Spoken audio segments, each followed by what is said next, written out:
Halo, selamat malam Tribuners. Jumpa lagi bersama dengan saya Fenty Novianti dalam tayangan berita Lampung terkini di Tribun Lampung.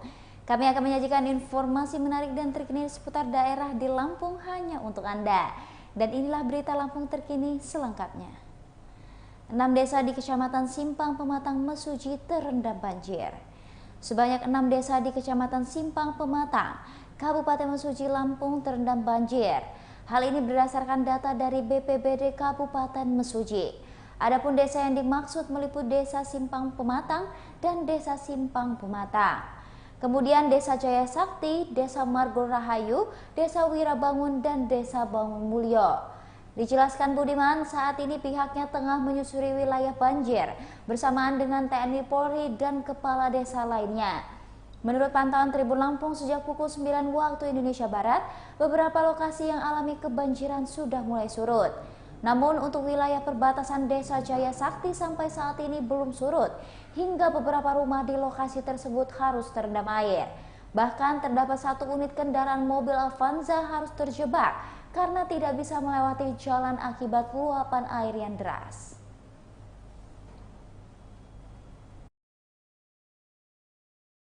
Mas, untuk banjir ini luapan sungai apa, Mas?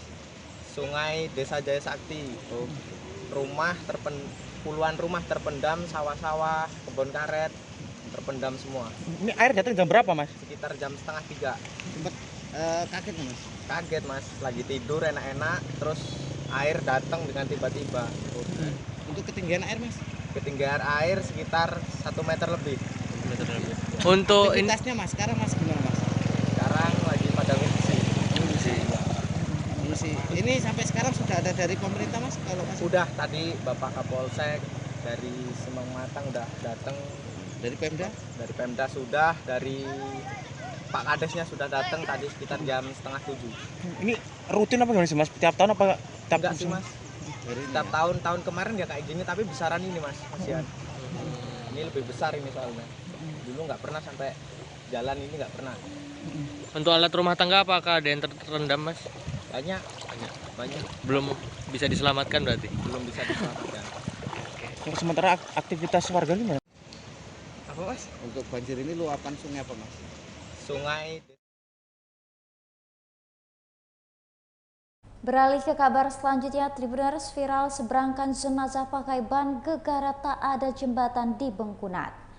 Aksi warga di Pekon, Kecamatan Bengkunat, Kabupaten Pesisir Barat, Lampung, membawa jenazah dengan menggunakan ban mobil menyeberangi sungai menuju pemakaman viral di media sosial. Mereka terpaksa mengangkut jenazah menggunakan ban mobil karena tidak ada jembatan penghubung ke tempat pemakaman umum. Dalam video yang beredar itu terlihat arus sungai cukup deras dan dalam hingga leher orang dewasa. Demi bisa memakamkan saudara mereka, rela bertaruh nyawa menyeberangi arus sungai tersebut. Dibalut kain pemakaman berwarna hijau, keranda yang membawa jenazah tersebut diletakkan di atas sebuah ban mobil yang telah diisi angin. Sedangkan warga lainnya menambatkan seutas tali sebagai pegangan agar jenazah dan warga tidak hanyut terbawa arus. Terdengar juga suara warga lainnya meminta berhati-hati agar jenazah tidak sampai jatuh ke dalam sungai. Dengan penuh kehati-hatian, akhirnya jenazah tersebut berhasil diseberangkan ke tempat pemakaman umum. Pratin atau Kepala Desa Pekon Pemerihan, Subiantoro mengatakan peristiwa tersebut terjadi pada Selasa, 16 Januari 2024 yang lalu. Dikatakannya peristiwa semacam ini bukan baru pertama kali terjadi, sebab untuk menuju tempat pemakaman umum harus menyeberangi sungai terlebih dahulu. Sedangkan hingga saat ini belum ada pembangunan akses jembatan di lokasi tersebut. Akibatnya pada saat ada warga yang meninggal, mereka terpaksa menyeberangi sungai meskipun dalam keadaan banjir. Pemerintah Pekon bersama dengan masyarakat sebelumnya pernah mengajukan pembangunan jembatan untuk memudahkan akses masyarakat ketika ada yang meninggal. Namun, kata dia, hingga saat ini belum ada respon dari pihak pemerintah daerah terkait usulan tersebut.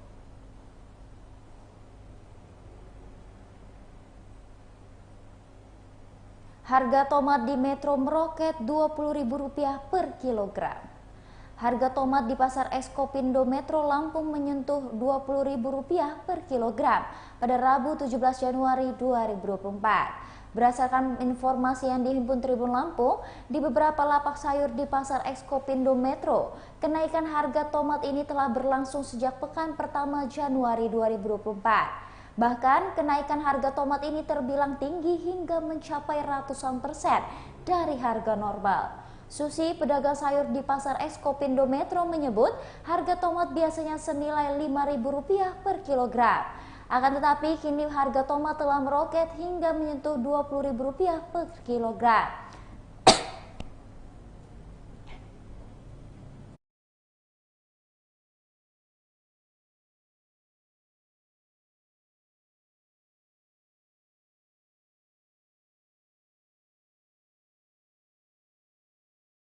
Ketua PKS Lampung tantang Gus Miftah ngaji kitab, ini sebabnya. Ketua DPW PKS Lampung Ahmad Mufti Salim menantang Gus Miftah Maulana atau yang akrab disapa Gus Miftah untuk mengaji bareng menafsirkan kitab Ahlussunnah wal Jamaah.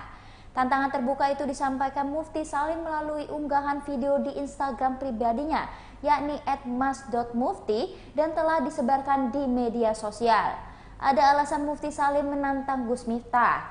Pasalnya dalam materi ceramah yang disampaikan Gus Miftah disebutkan bahwa Wahabi identik dengan PKS. Hal itu disampaikan Gus Miftah dalam acara pengajian akbar di lapangan Cipta Karya Kalianda Lampung Selatan pada Jumat 12 Januari 2024. Dalam ceramahnya Gus Miftah mengatakan dakwah ala NU itu menyenangkan atau menakut-nakuti. Dakwah yang menyenangkan itu ada di Ahlussunnah wal Jamaah yang jamiahnya namanya Nahdlatul Ulama. Kegiatan tersebut dihadiri Ketua PP Muslimat NU Khofifah Indar Parawansa dan Menteri Perdagangan Zulkifli Hasan. Merespon ucapan Gus Miftah, Ketua DPW PKS Lampung Mufti Salim mengatakan ungkapan yang disampaikan Gus Miftah dalam ceramah tersebut ngawur. Ia menilai Gus Miftah salah menerjemahkan serta menafsirkannya tidak komprehensif. Oleh karena itu, dia mengajak Gus Miftah untuk ngaji bareng dan membuka kitab Ahlussunnah wal Jamaah di depan para ulama Lampung serta gubernur dan ketua MUI Lampung. Ia juga meminta Gus Miftah merespon video yang ia unggah.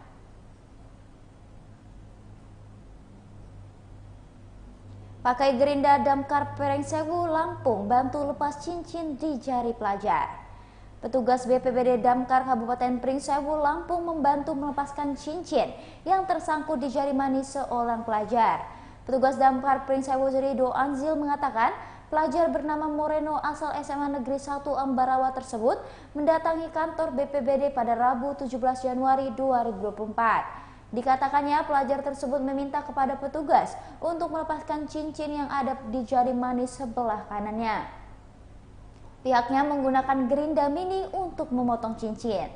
Kata Rido, penggunaan alat ini pun digunakan secara hati-hati agar tidak melukai jari. Rido mengimbau kepada warga apabila mengalami kejadian serupa agar meminta bantuan mereka, karena apabila ditangani sendiri bisa berpotensi melukai diri. Sementara itu, Moreno merasa bersyukur cincin yang menyangkut itu bisa terlepas dari jarinya. Katanya dia sempat merasa deg-degan kala gerinda memotong cincin di jarinya itu. Dirinya menjelaskan mulanya dia memasukkan cincin itu dengan iseng. Namun saat dilepas, cincin tersebut tidak mau keluar dari jarinya tersebut. Bahkan berbagai upaya sudah dilakukannya untuk melepas dengan cara menggunakan sabun, benang, serta mencelupkan dengan oli. Selamat pagi. Pada tanggal 17 Januari 2024, kantor Badan Penanggulangan Bencana Kabupaten Pringsewu mendapat laporan dari seorang siswa SMA 1 Ambarawa untuk melakukan proses evakuasi cincin, dan langsung kami lakukan proses evakuasi dengan menggunakan satu buah alat tuner untuk proses pelepasan cincinnya. Untuk proses juga tidak ada kendala alhamdulillah dan tidak terjadi luka. Menurut laporan dari korban, cincin sudah 1 minggu tidak bisa dilepas dari jarinya hingga menimbulkan sedikit rasa nyeri dan sakit. Dan alhamdulillahnya pun proses berjalan lancar, dan anak tersebut pun sudah dapat melakukan aktivitas sehari-hari dengan cincin yang terlepas.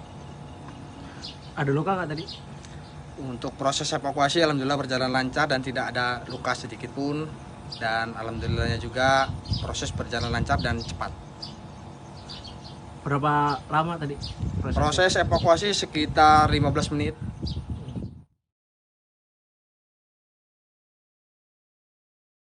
Beralih ke kabar terakhir Tribuners, tempat prostitusi berkedok rumah kos digerebek Satpol PP Metro. Satuan Polisi Pamung Praja atau Satpol PP Metro Lampung menyegel rumah kos yang diduga menjadi tempat dilakukannya praktik prostitusi. Berdasarkan pantauan Tribun Lampung, rumah kos yang diduga sebagai tempat praktik prostitusi itu terletak di Jalan Tawes, Gang Sempadi, Kelurahan Yosodadi, Kecamatan Metro Timur. Terlihat rumah kos yang terdiri dari 22 kamar itu telah dikosongkan dari penghuninya. Hanya terlihat salah satu penghuni kos perempuan yang masih membereskan kamar kosnya untuk segera keluar dan pindah dari kos yang bernama Villa Kos. Penggerebekan kos yang notabene kos campur atau terdiri dari penghuni perempuan dan laki-laki itu dilakukan pihak Satpol PP Metro sekira pukul 16 waktu Indonesia Barat.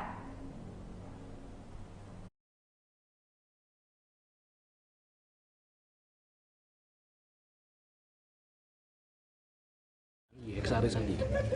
Eksa Arisandi. Arisandi. Abang selaku apa di kosan ini? Saya pengelola. Pengelolanya. Abang tahu gak sih bang praktek dugaan prostitusi terselubung di sini bang? Sama sekali saya nggak tahu, Bang. Sama sekali nggak tahu. Tapi emang di sini dibebaskan untuk cowok dan cewek ya bang? Ya dalam artian tuh bebas dalam artian nggak bebas. Nggak seperti- sekamar. gitu. Seperti itu aja. Tapi sama, tapi nggak terkhusus gitu ya? Nggak terkhusus. Tetap saya kontrol juga kalau Oke. dia tiap pagi, siang, sore. Berarti selama pengontrolan ini sebenarnya nggak pernah ditemuin kalau sama abang sendiri ya bang? Sebelumnya ada laporan dari masyarakat nggak sih bang terkait dengan dugaan praktik prostitusi di kawasan yang abang jaga ini? Kalau prostitusi udah sebelumnya memang sudah, cuman habis itu saya selidikin emang udah nggak ada lagi. Tapi cuman untuk keributan aja kayak misalnya musik terlalu keras atau rame, nah itu pas Yang saya mengganggu sering diskusi masyarakat. sama- Berarti kalau abang ya, sendiri nggak pernah nemuin ya bang ya? Saya nggak pernah. Selama ngontrol gini ya bang ya? nggak pernah nemuin. Cuman pengaduan dapat terus ya bang terkait itu. Pengaduannya sih pengaduan yang rame, terus musikan gitu banyak yang Bising rame. lah, Itu Pak, ya. Bising. Kalau yang open BO tuh? Saya nggak pernah. Kalau untuk sementara ini belum. Tanggapannya bang atas ditutupnya sementara kosan ini gimana? Ya yang pasti saya ikut aja aturan dari kalangan masyarakat khususnya untuk OPP untuk sementara ditutup, saya ikut aja prosedurnya gitu aja. Dan akan dibenahi ya bang? Tarif kosnya berapa bang di sini? Para semua. Per bulan bang. Bang, kemudian rencananya kapan bang mulai dibenahi bang? Ya secepatnya langsung hari ini juga saya sudah kita suruh keluar semua, udah kita beresin, udah kita yang ngkos-ngosnya juga udah kita suruh pergi semuanya. Rame nggak sih bang yang kos di sini bang? Ya sekitar nggak ramai sih enggak. Dari 20 kamar ya paling cuma terisi sekitar 15. Jadi dari 22 kamar terisi 15-an ya bang. Dan hari ini semua sudah pergi dari sini bang ya? Sudah. Mohon maaf, Andi Eksa Arisandi. Eksa Arisandi. Arisandi. Abang selaku apa di kosan ini? Saya